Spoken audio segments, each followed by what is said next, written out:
아, 안녕하십니까. 유튜브 첫 방송 시작하겠습니다. 먼저 저 자신에 대해서 소개를 좀 드리면, 저는 침례신학대학교에서 신학과 종교철학을 공부했습니다. 종교철학을 공부하다가 키르케고르를 집중적으로 공부를 하게 되었고, 키르케고르로 박사과정으로 들어갔으나 결혼하고 아이를 낳는 바람에 중도 하차하게 되고 이렇게 방송을 하게 되었습니다. 간단하게 제 소개는 이렇게 마무리하도록 하겠고요. 제가 방송을 하게 된 이유를 좀 말씀을 드리면, 제가 키르케고르 공부하다가 책을 좀 번역하기로 마음에 결심을 했습니다. 그래서 그 책을 잠깐 소개를 드리면, 자기 시험을 위하여와 스스로 판단하라 두 권을 번역을 하게 되었습니다. 번역을 하게 되었는데, 이 책이 잘 안 팔립니다. 잘 안 팔리는 여러 가지 이유가 있겠지만, 일단은 책 내용은 굉장히 좋은데, 이제 첫 번째 이유는 홍보할 매체가 마땅치 않습니다. 요새 기독교 출판 시장이 굉장히 상황이 안 좋습니다. 그래서 책도 많이 사람들이 안 읽고, 그래서 책을 홍보도 할 겸 키르케고르 소개를 하기 위해서 유튜브 방송을 시작하게 된 겁니다. 그래서 좀 간단하게 좀 말씀을 드리면, 키르케고르는 둘로 나눌 수가 있습니다. 자신의 이름으로 낸 책과 가명의 이름으로 낸 책입니다. 그런데 사람들은 키르케고르가 낸 자신의 이름으로 낸 책보다는 가명의 이름으로 낸 책들을 훨씬 더 많이 알고 있고 또 그렇게 알려져 있습니다. 대표적인 책이 있다면 죽음에 이르는 병이 가장 많이 알려져 있는 상황이고요. 그리고 불안 개념이 있고요. 또 우리나라 말로는 공포와 전율 혹은 두려움과 떨림으로 번역한 책이 있고요. 또 반복이라는 책도 있고, 철학의 부스러기라든지 비학문적 후서라든지 이런 책들이 전부 다 가명의 저자로 쓴 책들입니다. 그리고 가명의 저자가 다 하는 역할도 다 있습니다.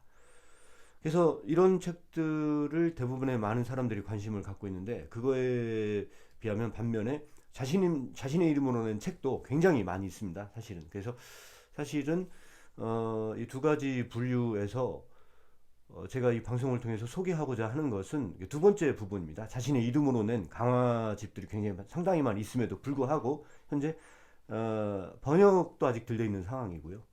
또 그런 부분들이 굉장히 중요한 핵심 메시지를 담고 있음에도 불구하고 그런 부분들에 대해서 잘 모르고 있기 때문에 제가 그런 부분들을 좀 교정해서 소개를 해주고자 이렇게 방송을 하게 됐습니다.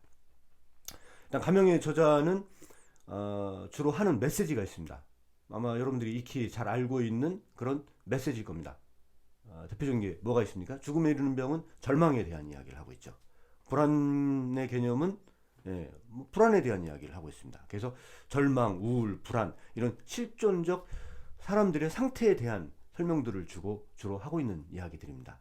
그런데 어떤 그런 부분에 대한 해결책이라든지 어떤 부분들 이걸 극복해 나가야 되는지 근본적인 어떤 방법론에 대한 설명은 굉장히 많이 누락되어 있는 그런 부분들이 있습니다.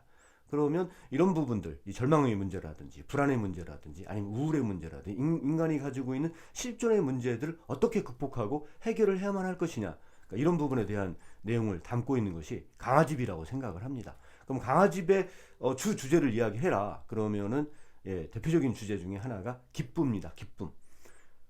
고난 중에 어떻게 기뻐할 수 있는지 이런 부분들이 강화집의 주 내용 중에 하나입니다. 그래서 키르케고르에 대한 가장 근본적인 오해를 얘기를 하자면, 그는 우울 불안만 이야기하는 이런 거라고 한다면 이 강화집은 아까 얘기했다시피 기쁨에 대해서 이야기를 하고 있고요. 두 번째는 어떤 창조에 대한 이야기를 하고 있습니다. 창조. 이 창조에 대한 이야기는 제자도와도 연관시킬 수 있는 부분들이 있고요. 그렇게 보다 보니까 결국은 강화집은 키르케고르의 제자도에 대한 이야기다 이렇게 볼 수도 있을 것 같습니다. 그 다음에 또 어떤 핵심 메시지로 이야기를 하자면 사랑입니다. 사랑. 키르케고르는 사랑의 사도라고 말할 수 있을 정도로 사랑에 대한 거를 굉장히 많이 강조하고 있습니다. 요한이 사랑을 강조하듯이 키르케고르는 하나님의 속성 중에 가장 강조하고 있는 속성이 바로 사랑입니다. 사랑. 그래서 사랑이 그 메시지 중에 핵심적인 그 메시지를 담고 있는 부분 중에 하나고요. 그리고 또 어떤 강화집에서 담고 있는 메시지로 말씀을 드리자면 뭐 굉장히 중요한 저는 메시지라고 생각을 하는데 그 중에 하나가 선물입니다. 선물. 그래서 키르케고르는 선물에 대한 굉장히 디테일한 강화를 몇 개를 썼습니다.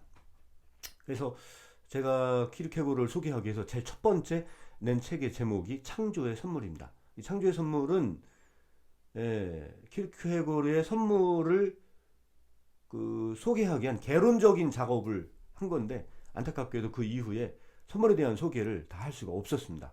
그러나 제가 이 방송을 통해서 선물에 대한 부분들도 집중적으로 좀 소개하고 나눌 예정입니다. 이렇게 그 강화집에 나와 있는 이야기들은 지금까지 나와 있는 메시지와는 상당히 다른 그런 부분들이 있습니다. 그래서 앞으로 제가 이 방송을 하면서 주로 소개하는 부분들은 이 강화집에 나오는 내용들을 주로 소개할 것이다. 그렇다 보니까 신앙에 도움을 주는 이야기들도 많이 있겠지만 약간 좀 학문적인 내용이 포함될 수도 있습니다. 그래서 좀 가려서 그렇게 들으시면 될 것 같고요. 그래서 방송을 주로 듣는 사람들에 대한 대상을 일단 신학 공부하는 신학생이라든지 일선 목회를 하고 있는 목회자들에게 도움을 또 주고자 또 이렇게 방송을 하게 됐습니다. 두 번째는 방황하는 신앙인들도 그 대상이 될 수 있겠죠. 그리고 뭐 아직 신앙생활을 접하지 않은 넌 크리스찬들도 들으면 도움이 되리라 그렇게 생각을 합니다. 전반적으로 그렇게 말씀을 드릴 수 있겠고요. 제가 첫 방송을 하려고 하는 이 찰나에 또 감기가 조금 들었습니다. 그래서 사실은 제 목소리가 이 목소리가 아니고요. 지금 콧물도 많이 나오고 좀 상태는 별로 안 좋습니다. 좀 참고해 주셨으면 좋겠습니다. 앞으로 그 진행에 대해서 말씀을 드리자면 앞으로 진행되는 부분들은 이런 강화집의 내용들을 소개를 좀 하려고 하고요. 그리고 주로 출간될 책을 중심으로 해서 말씀을 드리고자 합니다. 그래서 지금까지 경청해 주신 분들 감사드리고요. 오늘 첫 방송은 너무 길게 하지 않겠습니다. 간단하게 이렇게 말씀을 드리겠고요. 다음은 강화집을 이해하기 위한 좀 배경적인 부분들을 좀 필요하다면 그런 부분들을 소개를 할 수 있을 것 같고요. 연관돼서 사상집에 나오는 내용들도 같이 버무려서 설명을 드리도록 하겠습니다. 지금까지 잘 경청해 주셨다면 감사드리겠고요. 앞으로 기대하셔도 좋습니다. 아마 지금까지 단 한 번도 듣지 못한 키르케고르에 대한 이야기를 계속 들을 수 있을 것입니다. 단순한 지금 유튜브 방송이나 아니면은 일반적인 인터넷 검색을 통해서 그 나오는 일반적인 개론적인 얘기가 아니고요. 이거는 강론이라고 보시면 됩니다. 좀 더 디테일하고 각각의 강화를 훑어나가는 과정으로 방송을 진행하겠습니다. 그러면 이상 방송을 마무리하겠습니다. 다음 시간에 뵙겠습니다. 네.